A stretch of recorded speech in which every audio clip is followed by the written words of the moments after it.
6 joueurs au milieu de terrain et un seul attaquant qui sera Michael Beck. Alors, le souci de naturellement... C'est Beck qui vient parce qu'il a des problèmes d'attaquant en ce moment, Vahid Halilhodžić, avec les blessures. Hein. Oui, surtout avec Bakary qui s'est blessé au mollet avec une petite déchirure et qui en a encore pour une quinzaine de jours. Mais le souci de Halilhodžić, c'est surtout de monopoliser le ballon au milieu de terrain, de presser énormément les Lyonnais et d'isoler les deux attaquants que sont Govou et Luyendula du reste de l'équipe. Alors Sigan sera bien titulaire ce soir. Et là, on va peut-être interroger Denis. Sigan titulaire, faut nous rappeler l'histoire parce que il y a eu grosse tension entre Sigan et Vahid Halilhodžić, entre Sigan et les joueurs lillois, entre Sigan et les dirigeants. Hein.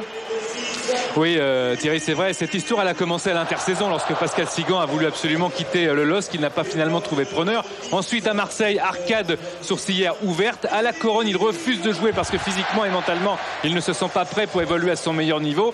Alors, il fait des déclarations dans la presse qui ne plaisent pas du tout à Vahid Halilhodžić. Il se met, malgré son sourire, un petit peu en marge du groupe. Il vient s'excuser dans la chambre à l'hôtel du président Francis Grail. Mais Vahid Halilhodžić a la rancœur dure et tenace. Le groupe un petit peu aussi. Pascal Sigan s'en est un tout petit peu écarté quand même. Il a perdu le brassard de capitaine puisque ce soir ce sera encore Grégory Vimbé qui sera capitaine de cette équipe du LOSC. Et puis il ne faut pas se voiler la face. Si les dirigeants du LOSC ont une proposition intéressante à Noël ou après, Pascal Sigan ne sera plus lillois.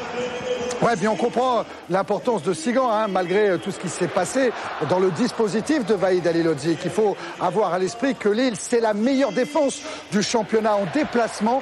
2 buts seulement encaissés en 6 déplacements. C'est peu. Regardez-les, ces 2 buts. Le premier avait été marqué par Lamine Sako. C'est un match qui avait lieu à Bollaert lors de la 5e journée. Lens et Lille avaient fait match nul. 1 but partout. Le deuxième but encaissé par les Lillois à l'extérieur, il est signé Seldran à Sedan lors de la 9e journée. Là encore, 1 but partout entre les deux équipes. Mais il est à noter que les Lillois n'ont pas encaissé le moindre but ni à Marseille, ni à Bordeaux, ni au Paris Saint-Germain, ni à Troyes. Et donc le défi continue certainement à Gerland où le souhait d'Halilhodžić sera de ne prendre aucun but. J'aperçois à côté en train d'entrer sur la pelouse de Gerland. On vous laisse avec nos envoyés spéciaux Denis Balbir, Gérard Gilly, Gaëtan Huard, Jean-Jacques Msalem. L'un des tournants de la saison du championnat de France de première division, c'est ainsi qu'est présenté par les Lyonnais, surtout ce match de championnat, le dernier de la 13e journée du championnat de France de première division. Effectivement ici à Gerland, 35 000 personnes ont rempli ce stade pour appuyer les Lyonnais. Une victoire qui est évidemment capitale, on l'a vu avec Thierry il y a quelques instants. Et le classement de cette première division, on va revoir peut-être très rapidement, François-Charles Bidot, les compositions d'équipe, juste pour voir Gérard les deux systèmes. On verra qu'il y a un seul attaquant du côté lillois et surtout du côté lyonnais. On essaiera évidemment de l'emporter avec Carrière Juninho qui seront associés. Oui, tout à fait, avec Carrière Juninho qui ont été, on le disait, recentrés et qui vont certainement apporter beaucoup plus de soutien à Luyendula et Govou et certainement profiter aussi des espaces libres. Voilà, Govou et Luyendula associés, même si Frédéric Ney sort d'un bon match, il sera mis en confiance par son entraîneur Jacques Santini un petit peu plus tard comme titulaire. Et puis Juninho a la confiance aussi, vous voyez avec le gant de Sidney Govou que l'humidité est tombée sur le stade de Gerland. Il fait effectivement un petit peu frais ce soir à Lyon pour ce match entre Lyon et cette équipe de Lille où des émissaires lillois ont été là-bas en Italie pour superviser la Fiorentina. Vahid Halilhodžić qui a un petit problème de minerve et aussi au front, vous les avez vus, il est légèrement touché. En effet, hier soir, il a eu un petit problème en auto. Vahid Halilhodžić, il a été légèrement blessé. Mais c'est sans gravité, rassurez-vous. Alors que Pierre Drey aussi, le directeur général, lui est un petit peu coincé du dos après l'arcade de Pascal Sigan. C'est une mauvaise série physique pour quelques Lillois. Coup d'envoi donné par monsieur Layek dans quelques secondes pour Lyon-Lille. Qui a vécu un véritable octobre noir avec ses 2 points pris lors des 3 derniers matchs. Paris Saint-Germain, Sochaux et Monaco. Mais attention à la réaction lyonnaise. Govou et Pascal Sigan est intervenu pour relancer son équipe. Faute de Delmotte sur le défenseur lillois. Oui, alors qu'on va revoir Sigan là, qui reste sur ses appuis et qui ne se fait pas éliminer par le contrôle de Govou. En tout cas des Lyonnais qui essaient petit à petit de se serrer un petit peu. Les lignes sont un petit peu moins écartées qu'en début de match. Bruno Chéreau.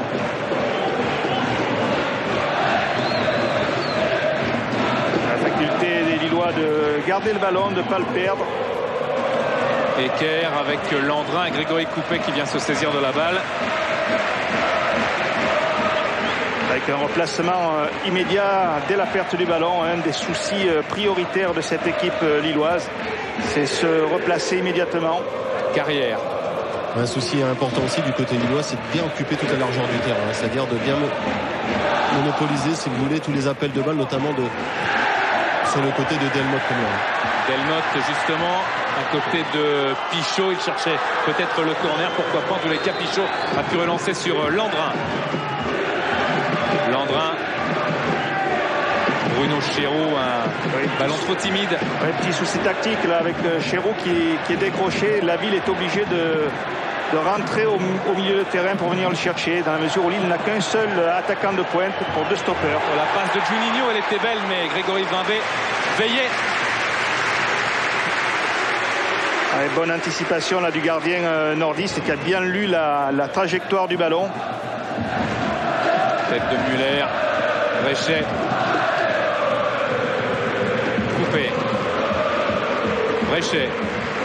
Des Lyonnais qui ont beaucoup de mal dès les premières relances à trouver des appuis. Les Lillois sont en place, ils leur permettent de jouer sur la largeur.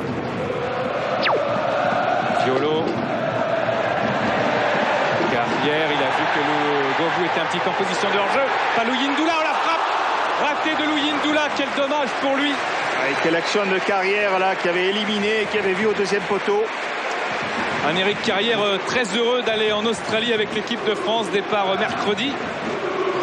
Louis Ndoula qui ne peut pas redresser cet excellent ballon adressé par Carrière. Pourtant il suit la balle du regard, mais il ne peut pas la récupérer comme il le souhaitait. Et puisqu'on parle de sélection, Louis Ndoula sera avec Bréchet notamment en équipe de France Espoir en Roumanie avec la formation de Raymond Domenech, tout comme Sidney Govou d'ailleurs. Jacques Santini, ancien entraîneur de Lille entre 89 et 92, il avait monté le club à la 6e place en 1991 et il avait côtoyé cet homme qu'il présente comme un exemple, Alain Fiard, l'actuel adjoint de Giroud à Auxerre. Lyonnais qui petit à petit s'installe dans le camp lillois. Govou, Eker et Taforo étaient deux. Et superbe montée de De Flandre. De Flandre qui a fait le tour de tout le monde. Le centre. Et c'est à côté.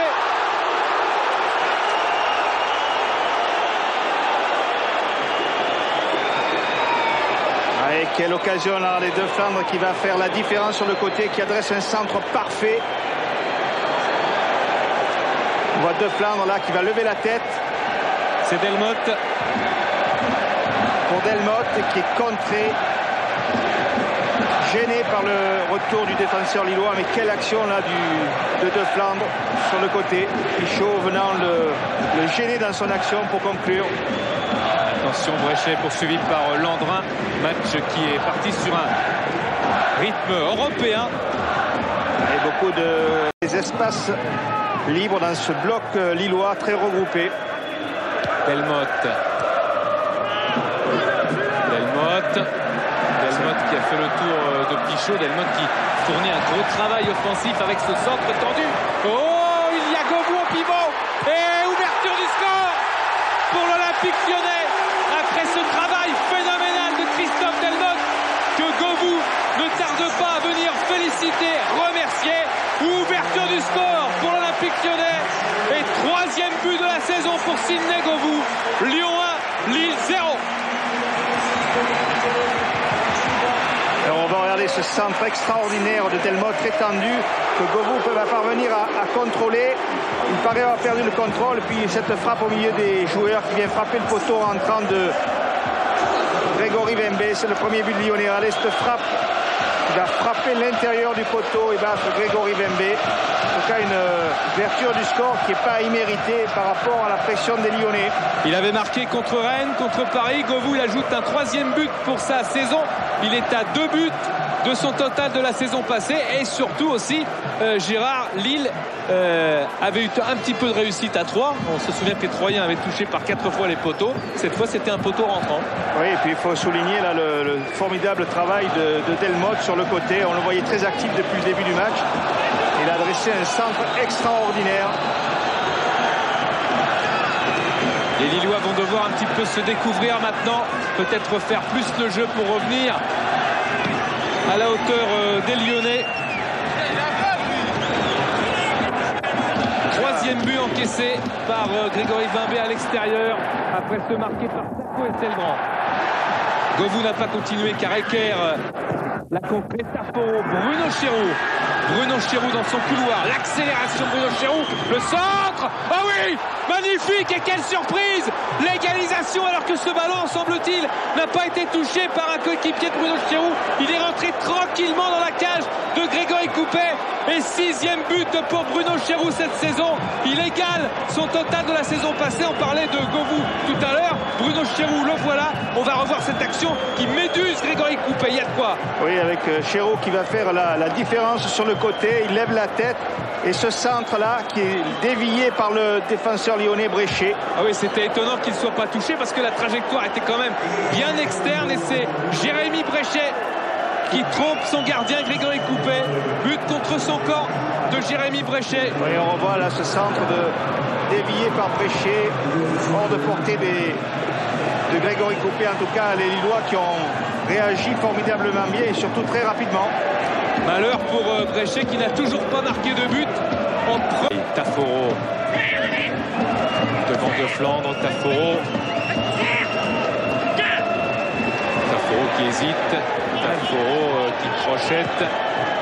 Il sort bien Taforo. Une relance propre en plus ça sur Beck. Et puis maintenant Bruno Chéroux qui a un ballon de contre. Poursuivi par Laville, le capitaine. Il veut tacler.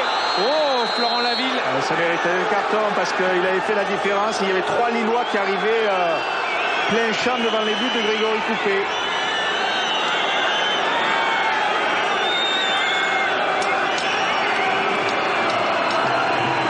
Chéroux qui a fait passer le ballon au-dessus du tacle de Laville et qui l'accroche au passage. Et puis là, il n'a pas joué le ballon. Alors, sinon, il avait fait la différence. Florent Laville, et il empêche les Lillois d'aller se présenter devant la cage de Grégory Coupet. Malheureux Coupet, puisque après le but de Bréchet contre son camp, il n'a encaissé que 2 buts ici. C'était Isabelle dans le jeu et qu'un sur pénalty. Donc pour l'instant, Grégory Coupet tient le coup. Mais attention à cette défense lyonnaise qui encaisse plus de buts qu'auparavant. Bruno Chéroux, la tête, et voilà le 2e but de Lillois grâce à Famy. Je vous en parlais de ces buts encaissés avant ce match. 5 lors des 3 derniers matchs. 11 au total et maintenant ça fait 13 grâce à Famy. Et Lille qui mène à Lyon. Sensation à Gerland avec Famy qui va embrasser le banc lillois. Et Jacques Santini et Grégory Coupet ont le même visage. Ils sont tous les deux consternés. On a parlé souvent des fins de match lilloises, Gérard, mais là on est presque à la mi-temps. Et c'est un moment crucial pour Famy de marquer. Oui, tout à fait. Là aussi un ballon bien adressé par Bruno Chéroux. Ce ballon rentrant, là, bien travaillé. Et regardez qui arrive Famy, qui fait la différence dans son duel pour battre Grégory Coupet. En tout cas, là aussi, beaucoup de potentiel chez les Lillois sur les coups de pied arrêtés grâce à Bruno Chéroux. Famy avait marqué contre Bastia, 2e but de la série. Qui subissent un peu le pressing des Lillois au milieu de terrain. Beaucoup de difficultés pour faire progresser le jeu. Delmotte, Carrière. Carrière qui efface Ndiaye. Beaucoup de fautes. Oh, attention, le rouge. 2e carton jaune. Non? J'avais l'impression qu'il était averti tout à l'heure. Je crois qu'Eric Carrière a demandé justement. Ouais, c'est ce qui me semblait. 2e carton rouge. Le premier Lillois à avoir été sorti cette saison, c'était Patrick Collot pour un vilain geste. Et j'allais dire justement, Gérard, que les fautes se multipliaient quand même sur Eric Carrière. 2 cartons jaunes, ça change tout. Et ça met surtout l'obligation de réorganiser cette équipe lilloise pour Vahid Halilhodžić. Oh, la faute de la ville qui s'est présenté les 2 pieds en avant sur le Lillois qui reste à terre. Monsieur Layek n'a rien dit. Et Violo a reconquis ce ballon. Philippe Violo qui va pouvoir écarter. C'est fait avec un engagement physique qui devient à la limite. D'un côté comme de l'autre, c'est un match qui est en train de dégénérer quelque peu. Et Grégory Vimbé en capitaine vient aller voir l'arbitre, car c'est vrai que le tacle de la ville était limite après le carton jaune qu'il a récolté tout à l'heure face à Bruno Chéroux. On reverra peut-être l'image avec François-Charles Bidot. En tous les cas, ça sent le soufre. Carton vert cette fois pour faire venir les soigneurs sur la pelouse. En tout cas, il va pas falloir que la ville fasse. On revoit le tacle là qui arrive de très très loin. Bon, on peut considérer aussi que le pied est sur le ballon, même si il y a tout le poids du joueur qui emporte le joueur lillois. Ouais, le problème dans ces cas-là, je crois, Gérard, c'est que l'arbitre doit voir aussi un petit peu l'intensité de la blessure du joueur. Si évidemment le Lillois se relève et reprend la partie, c'est que M. Layek aura bien jugé. Si par contre il est blessé et il sort, c'est que le tacle, bon, il y avait ce qui est sûr, c'est que le joueur arrive lancé, on le revoit là. Regardez, c'est le ballon, il touche le ballon en premier, ensuite naturellement sur la lancée, il vient faucher l'adversaire. C'est Taforo qui sort sur une civière. Lille pour l'instant est à 9.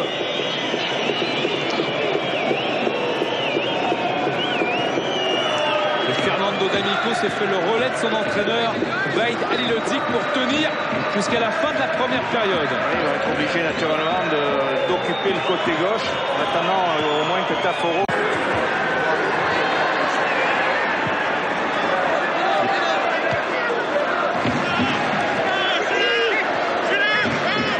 Toujours à 9, Taforo qui est en train de marcher derrière le but. Carrière, attention à Carrière, c'est bien joué, il y a pas de violon, Vimbé, le ballon qui rentre. Le ballon qui rentre, encore un but incroyable et l'égalisation lyonnaise. Alors que les Lillois, rappelons-le, étaient à 9. Taforo sorti, Ndiaye exclu. Et j'ai bien l'impression que Pichot a touché ce ballon. Décidément, c'est un match gag, un match plat, un match énorme. Regardez. Oui, avec ce ballon-là sur le côté, Violo fait la différence. Regardez, un ballon à nouveau difficile pour le défenseur. Et Pichot qui arrive plein de course, redresse ce ballon dans son propre but. Et Violo qui se présente devant Wembe.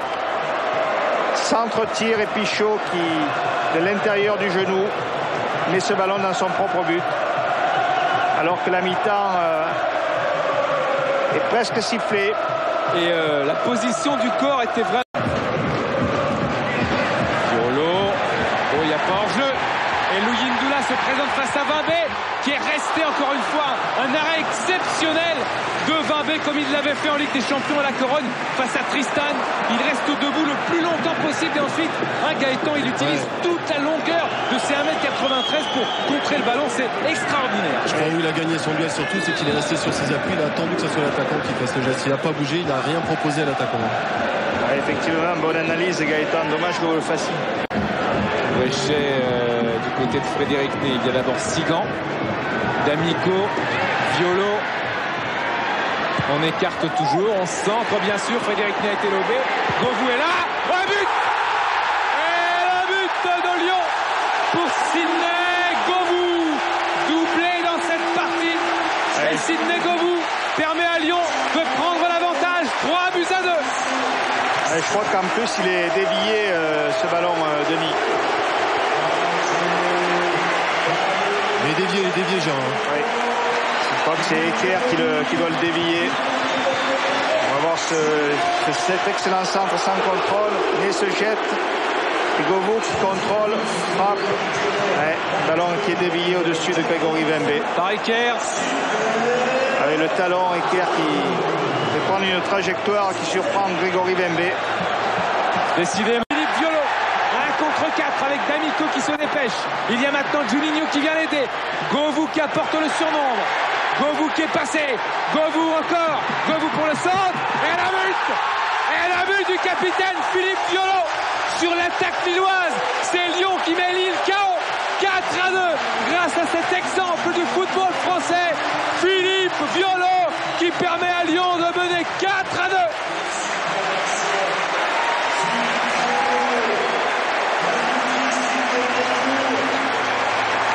Le collectif lyonnais extraordinaire. Oui, on revoit ce ballon qui est parti des 16 mètres avec Philippe Violo qui fait l'effort, qui va décaler Juninho, qui lui-même trouve l'espace pour Govou, qui va faire la différence. Petit centre en retrait, et Violo qui a suivi, qui met du plat du pied ce ballon dans les buts de Grégory Bembé. Exemple de contre rondement mené. Triste visage pour Vahid Halilhodžić, mais quand même un seul match perdu en championnat pour Lille. Qualification en Coupe de l'UEFA. Je pense que Vahid Halilhodžić aurait été heureux si on lui avait dit ça en début de saison. Gaëtan avec Stéphane Pichot. Stéphane, ça a été une grosse déception pour vous ce soir. C'est la première défaite en championnat, puis elle a été lourde et sévère. Ouais, c'est sûr. On a perdu pour la première fois. On prend 4 buts. Mais bon, je crois que, sans vouloir critiquer, le match a été faussé après le carton rouge de Sylvain Ndiaye. Ouais, ça a été difficile, ça a été réduit à 10 rapidement. Et puis la confiance des Lyonnais s'est accentuée, et la pression également. Et puis vous avez craqué, on peut dire. Bah, c'est sûr qu'à 1 de moins, on a beaucoup couru. On n'a pas réussi à boucher les espaces puisqu'ils permutent beaucoup. Donc c'est vrai que ça a été très dur physiquement. Mais voilà, quand on a vu, comme je le dis, quand on a vu les tacles en première mi-temps, et Sylvain Ndiaye qui prend un carton rouge sur 2 petits accrochages, c'est vraiment dommage. Merci. Merci. Tout de suite avec Christelle Zos, on va voir le classement de cette première division parce que le haut de tableau, il va faire sourire Grégory Couffet forcément et sans doute également le voisin lensois. On imagine le sourire de Joël Muller et de Gervais Martin.